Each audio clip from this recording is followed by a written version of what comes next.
My name is Carey Wilson, and I am pursuing STEM in the PhD program at Tennessee Technological University. My topic is integrating STEM in high school. I also love The Wizard of Oz, and I decided to make The Wizard of Oz my theme for this topic.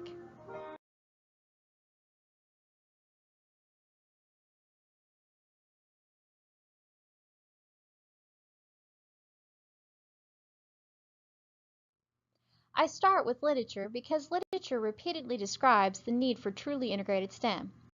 I've arranged the following slides by STEM. Of course, the S and the T is on this slide.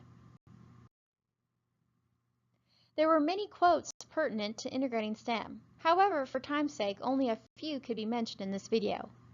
One of my favorite quotes is engineering is intimately related to science and mathematics. Engineers use both science and mathematics in their work, and scientists and mathematicians use the products of engineering in their work.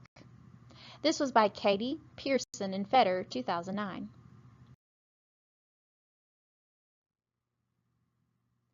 In Chapter 3 of the STEM Roadmap by Johnson, Peters, Burton, and Moore, 2016, integrated STEM is defined as the teaching and learning of the content and practices of disciplinary knowledge, which include science and/or mathematics through the integration of the practices of engineering and engineering design of relevant technologies.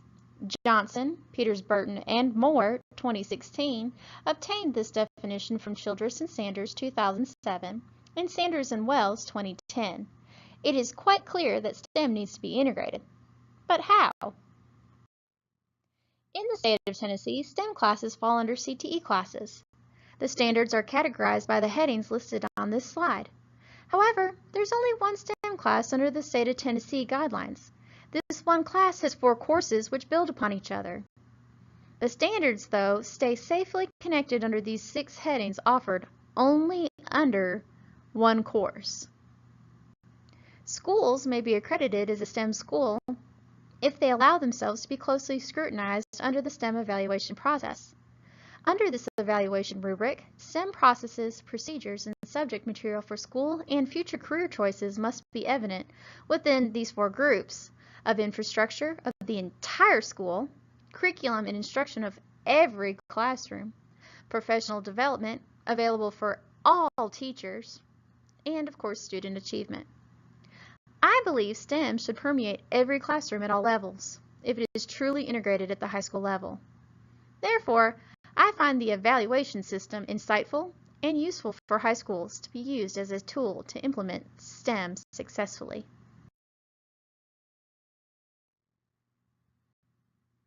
Again, integration of STEM at the high school level is the answer. But how can we get started? STEM has a solid foundation in the elementary grades and even seems to be forming a sturdy framework in middle schools. However, high school does not complete the final picture, the overall building of STEM. Therefore, where do high school teachers begin their journey to fully integrate STEM in their classrooms? Pinterest is a great resource, and I know there's an exhaustive list of STEM resources on Pinterest. The Tennessee STEM Innovation Network has a teacher resource center with lesson plans from 1st through 12th grade for teachers to access. The Oakley STEM Center will do STEM nights at your school or at their location in Cookeville. They also host field trips, and they even have a STEM mobile available for teachers to borrow. High school teachers tend to have knowledge in one particular subject under the STEM umbrella. Therefore, collaboration is key with other teachers. Additionally, books are great resources, especially STEM books. You can always go back to get a degree in STEM. This is what I'm doing now, and I'm enjoying every minute of it. Now, I will note, this list is just a starting point. Google is the best place to go for the never-ending search of STEM resources. In our EDUS 7500 class, we have done STEM challenges. On this slide and the following 2, I give some brief examples on how you could change these STEM challenges into lessons. First, we have this Create the Longest Chain challenge. This particular activity is strong in science. You could refer to the food chain or to a DNA or RNA chain depending on what level in science you wish to cover. It also ties in the engineering process as you try to design the longest chain, given one sheet of paper, 1 foot of tape, and some scissors. However, it is lacking a little bit on the technology and mathematics components of STEM. With a little collaboration, though, teachers could pull in symmetry from geometry and technology through an interactive website to help students design and practice symmetry. This STEM challenge is very strong in engineering. You need to design a system that will help a Lego man who's fallen from a desk back to the desktop. This challenge can be done with Legos, or paper, straws, string, and other household materials that you may have on hand. You can pull in science through the physics of the pulley system created by the students, trig to measure each turn of their pulley system, and there's also an interactive on the How Stuff Works website that could complement this fully integrated lesson very nicely. Third, this particular challenge was actually found in the Middle School Math Teacher magazine, published by NCTM. It is very strong in geometry. However, it is lacking in the other 3 components, a little bit. An interesting concept behind this challenge is how it can be tied to the structure of molecules and how atoms behave. Also, the engineering process is used by all students to construct a way to save Shiva the sheep, or construct a molecule. And the interactive is a great way to tie in the technology component and bring in a 3-dimensional aspect to students' work.